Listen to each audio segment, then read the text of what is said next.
está acontecendo? Nós estamos no mês de abril, no final do mês de abril de 2020, em meio a uma pandemia, uma situação de paralisia mundial, onde muitas pequenas empresas estão sofrendo, muitos pequenos empreendedores estão sofrendo, muitos grandes empreendedores estão sofrendo por uma queda na comercialização daquilo que não é considerado essencial ou dos serviços que acumulam muitas pessoas, que envolvem muitas pessoas e as pessoas precisam estar isoladas, precisam estar sem contato. Tudo bem, já sabemos disso. Temos visto inúmeras conversas online ultimamente. Nós temos feito inúmeros encontros e produzido muitas coisas. Mas aí me veio à mente essa semana discutir um pouco o que a gente já pode aprender, o que nós já podemos tirar de lição desse momento em que nós vivemos. E eu relacionei 5 tópicos que eu acho que valem a pena nós conversarmos sobre eles agora. A primeira lição que eu vejo que o mundo está tomando, o mundo corporativo, o mundo empresarial e até mesmo a população em geral, é a relação nossa com números, com os dados. Então, nós somos bombardeados todos os dias com muitas estatísticas, isso nós sempre fomos. Por exemplo, a previsão do tempo. Você ouve a previsão do tempo no noticiário e a pessoa diz assim, choveu essa semana o equivalente à chuva média do mês inteiro. Para que você tenha uma ideia de que a chuva foi tão forte essa semana que ela choveu o que antes chovia o mês inteiro. Tá, mas qual é a leitura que eu tenho que fazer desse número, dessa estatística? Choveu muito, choveu pouco. Nós vemos também discussões do tipo assim, morreram tantas pessoas, morreram 1.000 pessoas no Brasil. Isso não representa nem 1% da população. E se comparado com a Bélgica, o Brasil está bem. Tudo bem, então eu olho uma estatística para fazer uma comparação, para fazer uma afirmativa de que o Brasil está bem e que pode morrer mais gente e que aí a gente ainda tem controle da situação. Só que isso é tão cruel, porque a leitura de dados, ela em si, sozinha, ela ignora uma série de coisas. Quando você tem colaboradores na sua empresa e você tem um prejuízo e você precisa demitir, como é que você faz? Você chega para eles e diz assim, bom, estatisticamente, nós estamos num ano ruim e nós precisamos encolher e nós precisamos cortar, não sei o quê. A primeira coisa que a pessoa pensa é, por que eu? Por que não o outro que trabalha menos do que eu? Por que não o outro que tem mais inimigos do que eu aqui dentro? Por que tem que ser eu? O que eu fiz, o que eu deixei de fazer, que eu mereço a demissão e não o outro? Então, confiar nos dados é importante sim, mas aprender a conversar com os números, aprender a dialogar, aprender a tirar resultados úteis, interessantes desses números, não é uma arte, é uma ciência, requer estudo e requer uma sensibilidade para ir além do que os olhos estão mostrando. Então, qual foi o grande susto do comércio brasileiro com a necessidade de distanciamento social? Foi que as pessoas diziam para mim assim, Ronaldo, por que eu vou parar se apenas 1% da população corre o risco de ser contaminado?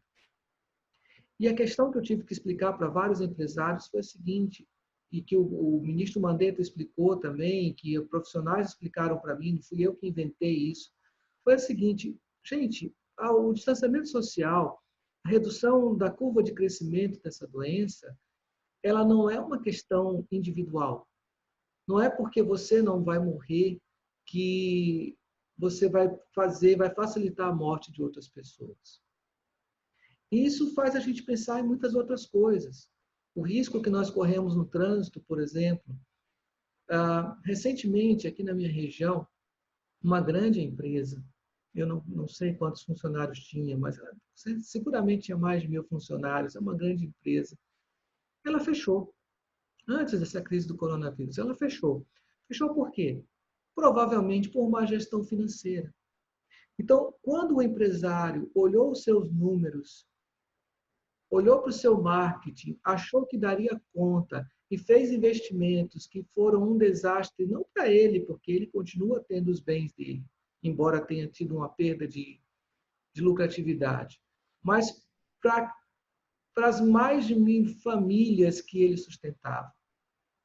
Como que ele explica para um colaborador dele que ele errou, que ele não soube ler os números, que ele não soube interpretar o mercado, que ele não soube fazer uma conta de somar e subtrair, de dividir, de multiplicar?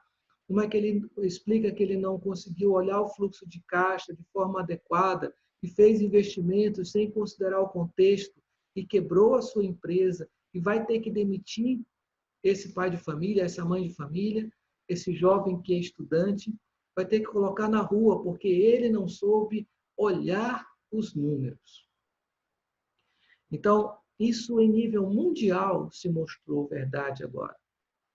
A grande empresa que é o planeta Terra, essa empresa buscando lucro e se autoconsumindo por essa busca de lucro, ela precisa aprender a olhar os seus números.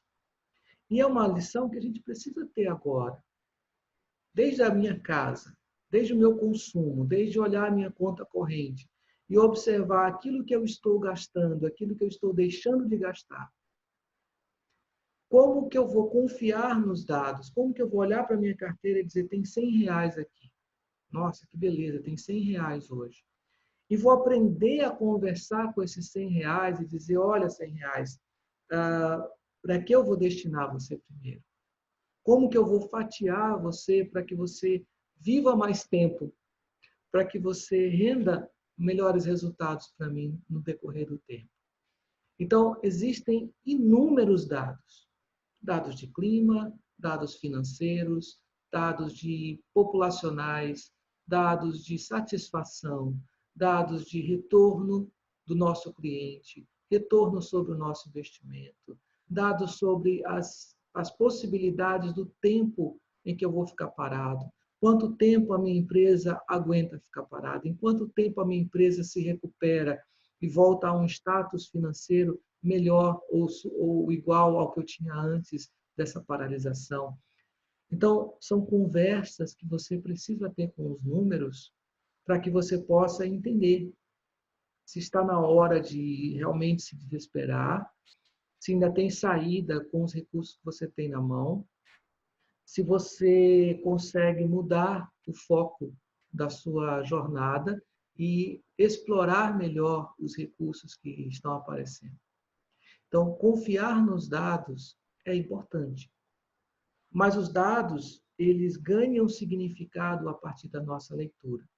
E essa é uma lição que o mundo está aprendendo. Então, várias pessoas apostaram em coisas assim. Teve um político italiano que, quando começou a crise do Covid, ele colocou na cabeça dele o seguinte: isso é discriminação contra os chineses. E aí ele fez uma campanha publicitária pedindo que as pessoas abraçassem os chineses e tirassem fotos e colocassem nas redes sociais com uma hashtag qualquer. Quer dizer, ele usou a crise que ele não compreendia, os números que ele não compreendia, para uma promoção política pessoal. E não é porque as pessoas abraçaram os chineses, é porque as pessoas saíram se abraçando, sem saber a quem estavam abraçando e sem entender a situação como ela estava. Esse foi um dos casos que aconteceu de má leitura numérica, de má leitura dos dados na Itália. Teve outros casos também, teve outras questões. Mas, por exemplo, existe um discurso entre alguns empresários, entre alguns políticos, de que era melhor que as pessoas se contaminassem para poder retornar ao trabalho. Faz sentido. Você adquire catapora e nunca mais você adquire catapora. É um vírus, ok. Você adquire sarampo e nunca mais você adquire sarampo. É um vírus, ok. Mas você contrai gripe e depois você contrai outra gripe. É um vírus. Então, não é possível afirmar ainda, numa pesquisa tão recente sobre o coronavírus, que se você for contaminado por essa cepa do coronavírus, você está imune a ele. Não é possível afirmar isso. Então, nós temos que tomar muito cuidado com a maneira como nós interpretamos os números. Não se trata de contaminar 200 milhões de pessoas para que todas fiquem imunes. Nós temos que entender que esses números que estão sendo gerados, eles estão sendo gerados para uma coletividade, não para uma individualidade. E essa é uma outra grande verdade a respeito dos dados, que nós não estávamos acostumados. Esses dados sempre existiram, eu volto a dizer. Dados que cuidam do coletivo sempre existiram, mas eles nunca foram assimilados direito pela maioria de nós, porque nós nunca tivemos que parar a nossa rotina por aquilo que está afetando o outro. Então, quando você vê, por exemplo, um motociclista dirigir aceleradamente na rua, perigosamente na rua, se arriscando a se acidentar, essa pessoa não está pensando na quantidade de motociclistas que estão sendo atendidos no pronto-socorro e na dificuldade que ele vai ter de ser atendido caso ele se acidente. Ele simplesmente entende que ele tem o poder nas mãos de controlar sua moto e vai para onde ele quiser até que alguém o pare. E aí nós não fomos acostumados a pensar numa estatística hospitalar quando nós andamos de moto. E agora nós somos forçados a pensar numa estatística hospitalar, na quantidade de equipamentos, de leitos, de profissionais, para poder sair de casa, para poder comprar um pão. Isso é novo. Então, uma das primeiras, principais lições que ficam para nós agora é essa. Confie nos dados. Eles estão aí, eles estão medindo uma série de coisas. Nós temos 1 bilhão de sensores no mundo, monitorando tudo da nossa vida. Mas aprenda a conversar com esses números. Não acredite só numa interpretação. Procure questionar essa interpretação que você ouve, que você lê, que você assiste numa TV, que você ouve no comentário de seus amigos, seus colegas. Procure questionar se existe outra maneira de olhar esses números e de dar significado a eles. Essa é uma grande lição que nós temos que aprender.